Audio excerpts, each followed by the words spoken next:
Well, hello and welcome, and it's time for another DevNation Live. I'm super excited today to have Edson Yanaga with us. Say hello, Edson. I caught him off guard. Hello, everybody.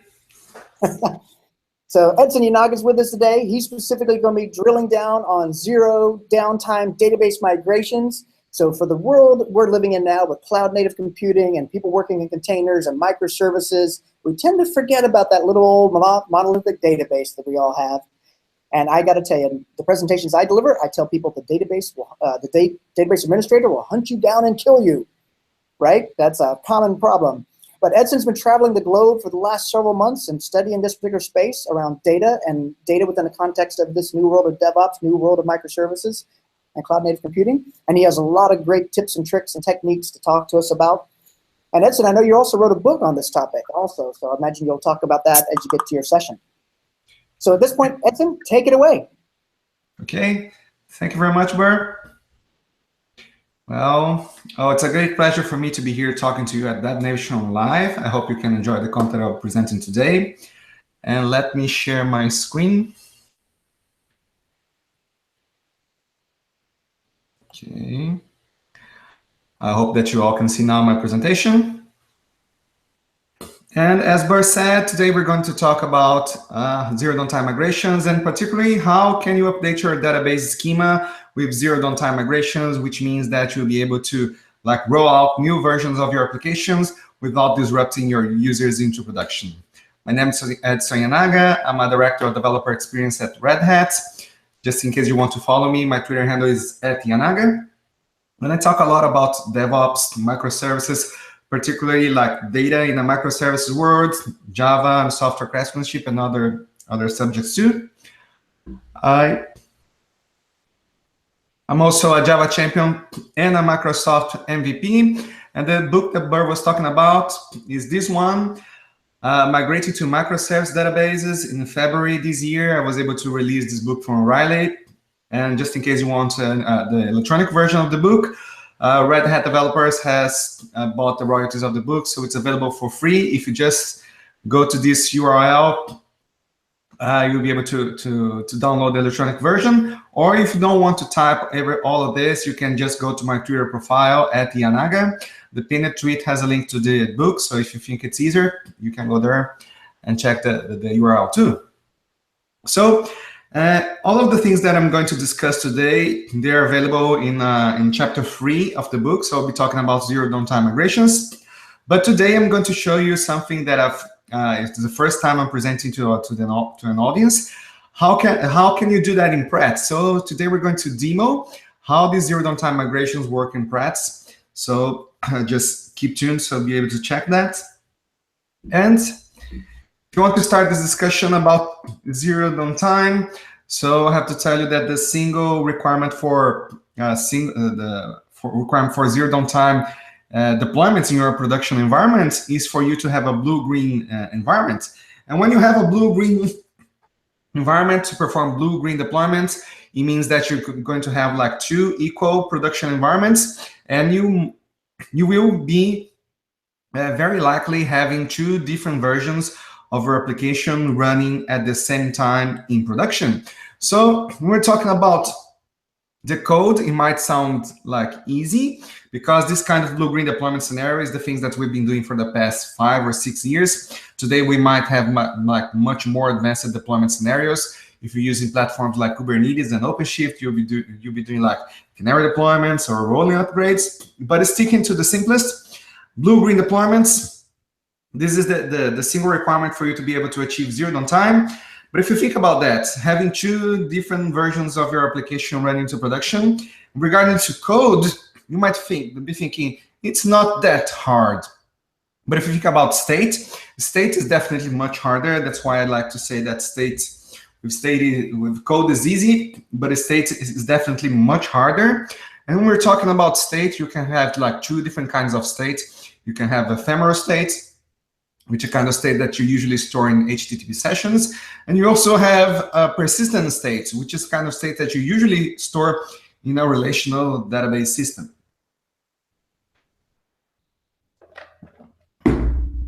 And we are going to deal specifically with relational databases on the stock. So because after traveling and talking a lot with different teams and people worldwide of how was the challenges that they had trying to deal with data in a microservice world, number one question that I always receive is this: how do I deal with my relational database? And since we're talking about zero downtime migrations, I'll have to tell you that you're not allowed to do like migrations manually anymore.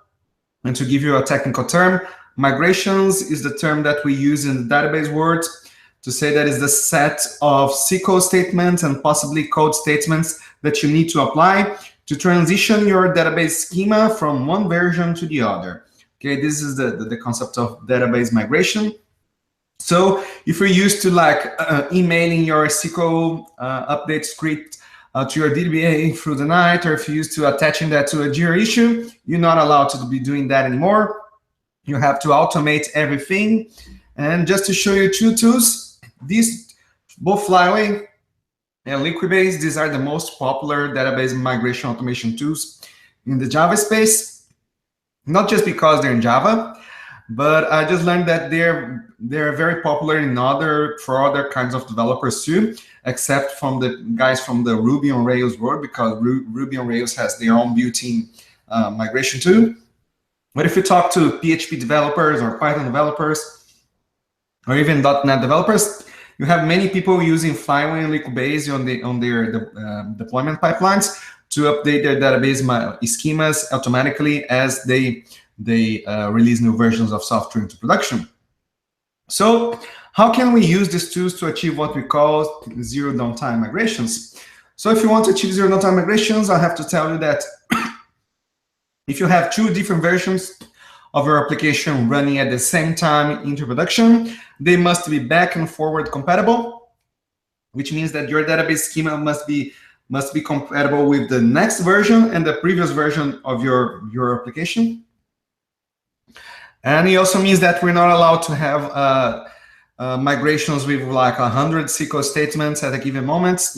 You need to break that into baby steps, which means the smallest possible batch size. So for many if not all of the cases, you're not allowed to issue like 2 or 3 or 100 or 1,000 SQL statements into a migration. Each one of your migrations will have a single SQL statement. It also means that if you're issuing like an update statement to your database, and this update statement takes like 5 minutes to run, you're not allowed to have a 5 minutes lock time in your database because it means downtime into production. Now you have to deal with this long locks by sharding our database updates. So if you're updating like a billion rows at a time, maybe you're not allowed to do that into a single SQL statement. Maybe you need to shard your statements to update your database like 1,000 rows at a time or 1,000,000 rows at a time. There's no specific amount that you can do for that. You need to rehearse your migrations in a test environment, for example, for you to assess how much time does it take to update your database. Then you'll be able to measure, well, maybe 1 second long time. Downtime is something I can bear into production. Then you just stick to the size, okay? So sharding is a very fancy word in the data world, just to tell you that, well, you need to update your you need to split your updated statements. So if you used to do something like this, alter table customers, rename column wrong to other thing, then you're not allowed to do that anymore. Maybe you have to split your SQL statements into something like this. Maybe first you have to add a column, then you have to update your database using shards. Then maybe after some time you'll be able to delete the column. So after talking, as I said, to many different teams worldwide, I was able to collect some of the scenarios that these teams are using successfully into production to update their database schemas with zero downtime. So the 4 main scenarios that I was able to collect were these ones: add a column, rename a column, change the type and format of a column, and deleting a column. And to be very honest with you, most of the teams that I've talked to that were able to do that in production were from startups or very small teams, very engaged developers, because they were able to deploy like multiple versions of their applications in a week or even in a day. But in the past year, I was very happy to see, after publishing my book, I was very happy to see that some enterprise teams we're also trying to engage with some of these practices, and I've received some very very good news from some of these teams that were doing these zero downtime migrations into production. So I hope that after seeing this session, you'll be able to apply some of these techniques into your production environments to achieve these zero downtime migrations. And I'll try to explain some of the scenarios very quickly because we have a demo for one of them today. So the first scenario that we'll be able to see is add a column. If you want to add a column into production with zero downtime, you can see we have like 4 different steps. We have step 1, 2, 3, and 4. Each one of these steps is going to be a new release of your software into production. So it's going to be a different version of your application into production. So in the first version, you're going to alter table add column. The second version, your code computes a read value and writes to the new column. Third version, you update the data using shards. And fourth version, it might be the last one, code reads and writes from the new column. And I have to tell you, of course, between each one of those releases into production, you have to open your database CLI and issue some SQL select statements to check if your data is being written in the wrong, in the right column, in the appropriate format, and something else. So this is the simplest possible scenario. And again, all of this information is described in my book, so you'll be able to get like much more details if you read the chapter of my book. And next scenario, which is the most complicated one, renaming a column with zero downtime. Yeah, you can see like we have at least 6 different steps for you to be able to achieve zero downtime migrations. First version, alter table add column. Second version, your code reads from the old column and writes to both. Third version, you copy the data using small shards. Fourth version, your code reads from the new column and writes to both. Fifth version, code reads and writes from the new column. And sixth version, you delete the old column much later, not right now, because deleting a column is a destructive statement. You lose the data into production. And some of the secret ingredient from all of these zero downtime migrations is that I never issue a destructive statement into production. Your database schema is always back and forward compatible because the previous version of the data is always there. That's why you have much more confidence when releasing a software version into production. In fact, these migrations are not the only way for you to be achieving zero downtime migration to production. They are also the safest way for you to be updating your database schema into production because you never lose any data. And this is the scenario that I want to show you today in practice, because I think many people, after reading these steps and thinking about that, I don't know if it works into production because, I'm suspicious about that.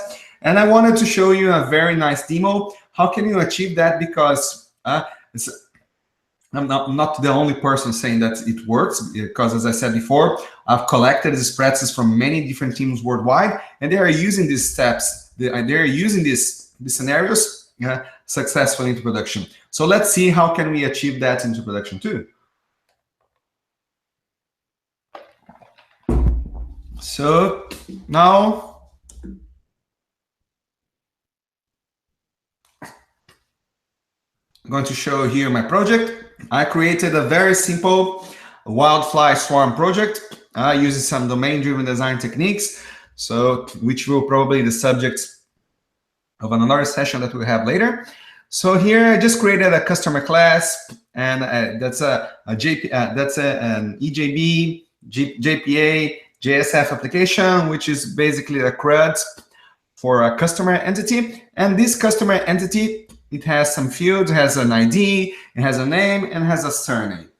Okay, you might be thinking, well, why the hell did he put like this name and surname class in name and surname? Well, in the end, I'm storing this information as varchar columns in my database, but I'm using custom types. In the domain-driven design world, we call this value objects. So you also have to code something to be able to store and retrieve these things from your database if you're using value objects. But again, This is the subject for another day. Just have in mind that this is our plain Java classes, and they are being, just think of them as the strings because I'm storing them to my relational database as varchar columns. So what do I need to do? What do I want to do? I want to rename this field surname. Maybe somebody asked me to rename that to last name. So I want to show you that this application is running successfully today, right now. And I have my application here. I want to run that with my Wildfly Swarm plugin. So while running my Maven build. So it's the Wildfly Swarm plugin. Basically, in the way it's configured in my application, it's packing everything inside a fat jar, which in this case will not be a very fat jar. It will be a thinner version of my jar, and it's already running my application. Okay, and since I told you that you need to automate everything in your application, yes, Wildfly Swarm already has a plugin built in for Flyway. So Flyway is a database migration automation tool. And if I just create special SQL files in this folder, db.migration, and I use this special naming for my SQL statements, it automatically will create and execute these statements as soon as my application boots up. So that's what happened here. I had an empty MySQL database in my machine. So they just created a table, and now I inserted 2 different customers, myself and Burr. So if I open here my application, which is already running, you can see that I have this data already populated. And if I go back here to my terminal, I can see, yes, the data is there. If I want to show you the tables, basically Flyway created the customer table for me and also created this table schema version, which is the table that Flyway uses to keep track of which migrations were successfully applied already to my database schema. So if I get here, select schema version, you can see that I have like my initial migration successfully applied on this SQL, from this SQL file, okay? So I have the data, first version is running. So if I want to check its application, if I want to check here, it's in Aga, I'll put the number 1 here. You can see it was successfully updated. If I want to create another customer here, I'll put the names of the other people from our team. So I added Rafael, and it's working successfully. This is the first version of my application. So if I want to go back to the steps, first then I need to add a column that I want to rename. So when I rename a column, I want to rename from surname to last name. First step that I have to do is to add a column. So what do I do? I'm going to get here. I'm going to keep this application running. So keep in mind that my current version is running, and I'm going to update the source code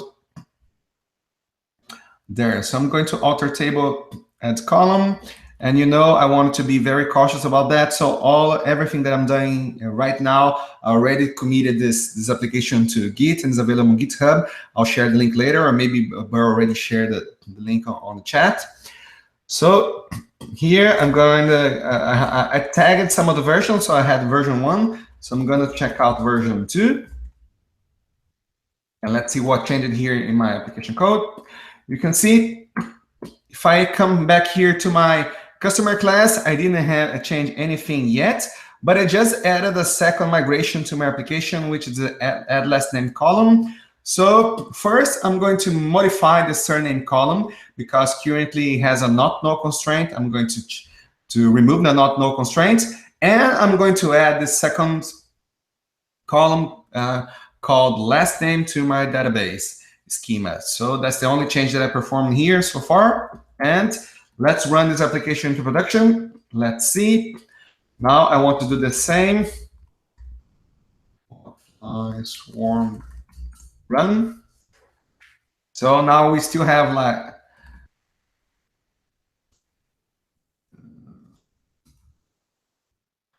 fly. I'm missing an F. And swarm HTTP port. I want to change the port because I want both versions running into production at the same time. So I have version 1 running here, and now let's run version 2, which will run on port 8081. So let's just wait for it to finish the deployment.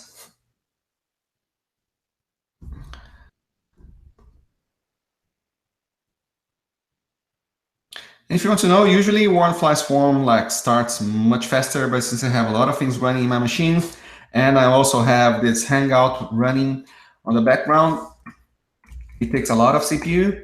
So if I get this new version of my application, you can see that I have 2 different versions of my application running, and they are holding the same data. If I want to change that, I change it here to version 2 here. And it's working successfully. So on version 2, yes, I just added a column, no big deal. If I add a new thing, I add another person in my team. I'm going to add done. You can see it's working properly. Both versions are working properly into production. Okay, so I just did a blue-green deployment. I rolled everything to my new version. So maybe now that I've seen that everything is running okay, I can stop the first version of my application because I only need now the second version of my application to be running successfully into production. And second step, now I've added a column already. Now I need to, my code reads from the old column and writes to both. How do I do that? So I want to get here in my code. So I'm going to open another terminal. I'm going to check out the third version. So if I go back here to my ID, if I go to customer class, what did I do? I just created the surname field because I'm not messing with the surname yet. I'm just adding a new field called last name. I'm using these JPA tags called pre-persist and pre-update to make sure that my data, my last name column is going to receive the surname column whenever I save or whenever I merge my objects. And here in the setter too, I'm getting like this.surname and this.last name because I don't want to be correct only on the database layer. I want to be correct here on the code layer too. That's why I've just changed the setter to set the last name. Here I'm changing the pre-persist and pre-update annotation to be updated in my last name column. So this is the second step. Let's run my application into production to check if it works. So Cloudfly, swarm, run, swarm HTTP port, and that's 8081. This one is going to run on 8082. So I already have a column in my database. Now I'm going to release a new version of my application into production. I have version on port 8081, and I have another version now on port 8082.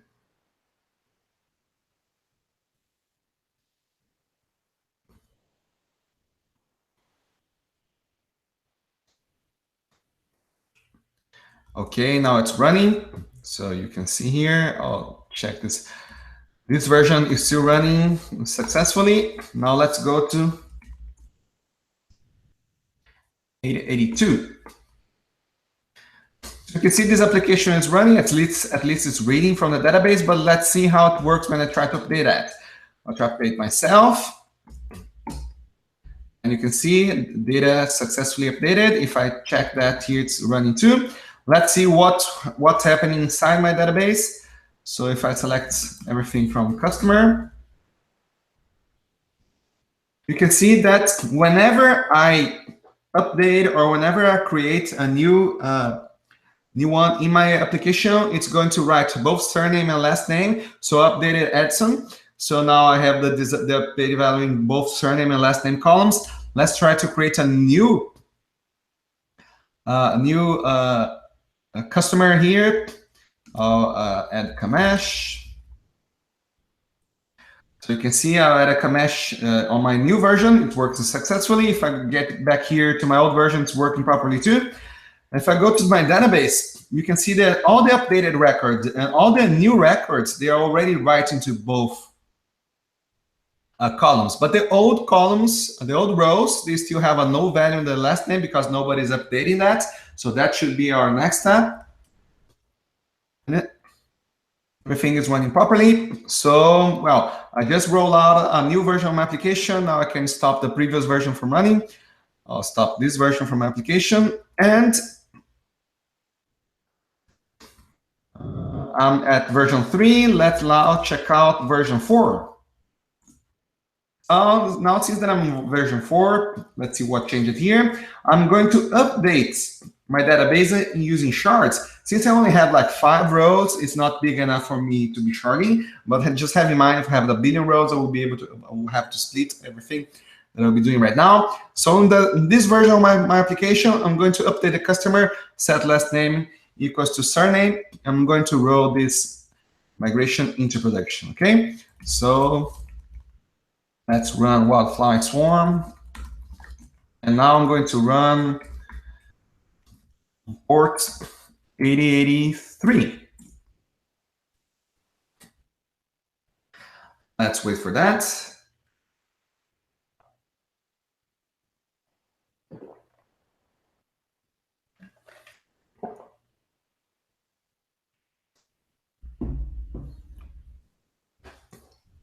And you know that it always takes longer when you're looking at and dealing with something through YouTube live transmission. Okay, now it's ready. Let's go to our application. So this is not working anymore. And now let's go to localhost 883. My application is running successfully. Let's do previous one. Previous one is queuing successfully too. And let's see the data on my database. So if I go to my SQL terminal, you can see that all of the columns are populated right now. If I decide to change here to 4, you can see that my new version is running, is updating successfully everything. If I want to add a new, let's add a new guy here. I'll add Paul, which is watching us.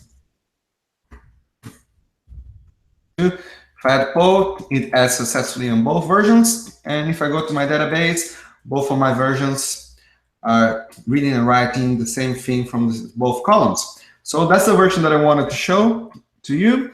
So now let's get back here. I did a successful deployment. I can stop the previous version. And let's go on version 5. Let's go to the next version. If I did V5, I go back to my presentation here. I just copy the data using small shards. Now I can change my code to read from the new column, but keep writing to both because I need my previous version to be working successfully. So that's what I did right now. If I go here to my customer class, you can see that now, instead of updating the last name with the surname value, I'm doing the opposite. I'm updating the surname, which is the old column, with the column from last name, which is the current property that I'll be using in my code. And also here in my setter, I'm setting the, I just changed it here because I'm setting both variables at the same time. But you can see later I'll be renaming this getter and setter to surname too, so it will be a successful migration. So now I'm updating surname. I'm just using last name into production because you can see here, get surname is returning the value from last name column, and surname is not being used anymore, but it's getting updated on the database. So let's deploy this into production and check if it's going to run.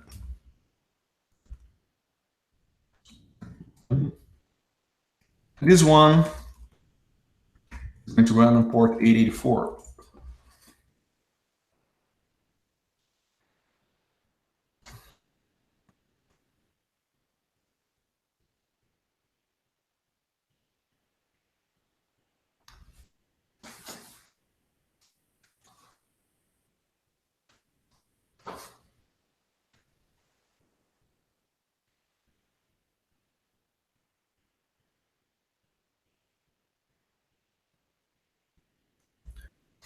It's ready. So now let's open 884. New version is running. Previous version is running too. So let's try to Create a new customer. It's going to be Jessica. And sorry, Jessica, I don't know how to spell your name, so it's going to be Jessica Crow. And if I get back here to the previous version is running, I can update here my data too in my previous version. I go here to my new version. It's working successfully. So let's select everything from customer, and you can see my application is working and writing the correct values to both columns at the same time. And just in case you're thinking, well, am I not cheating with wildflies form or something like that? So let's stop the previous version from running. I just have the current version running. And I'm gonna get the current version running here, and I'll get running version 5. So I'll copy my artifact, which is Zero Downtime Migrations swarm.jar, to another folder. And I'll call that v5.jar. And I'll run this current version with java-jar. You can see wildfly swarm will bootstrap that successfully again. There's a question that came in that's in related. Oh, sorry? I thought I'd throw a question at you while we wait for that to start. And for SQL update command in a separate version file because of clarity, or is there some real use case behind it into a single SQL file? Which one, the update statement? Yeah, in version 4, you had the SQL update command in a separate file. Mm-hmm. Yes. Is there a reason for that? Yes, it is, because first I want to use the flyway for updating my database, and if I use this as a file update statement, I'm committing this migration into my source code, and I have to release a new version into production. So this way, this new version will be compatible with the previous one, and it doesn't happen all the time if you just decide to use this update thing using your database CLI. Okay, so I want to keep track of all the changes. And it's a very good practice if you do that everything, all of your database migrations through your source code repository. So that's why I'm issuing this thing inside my flyway folder here into my project. Okay, so it's a requirement. You need to release a new version of your application to production for you to be able to next version to be compatible with the previous one. You can't just update that using your CLI.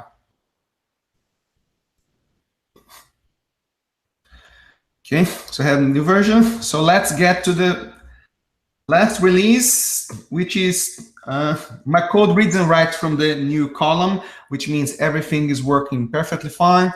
So let's release the last version. Oops. Git red hat, zero downtime. Last version v6. If I go here to my project, you'll be able to see that version 6, I don't have the surname field anymore. I renamed my getters and setters to last name. I don't have any other reference for that too. I don't have any other new migration happening here too. Resources. Okay, so that's baby steps really. So now let's just run that into production.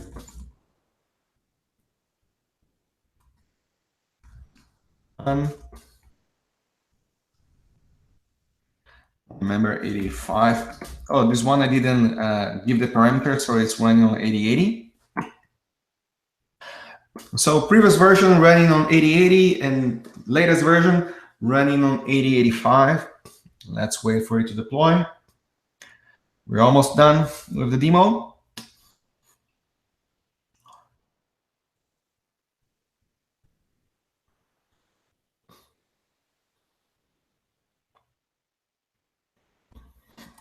And it's ready. So if I go here, previous version, running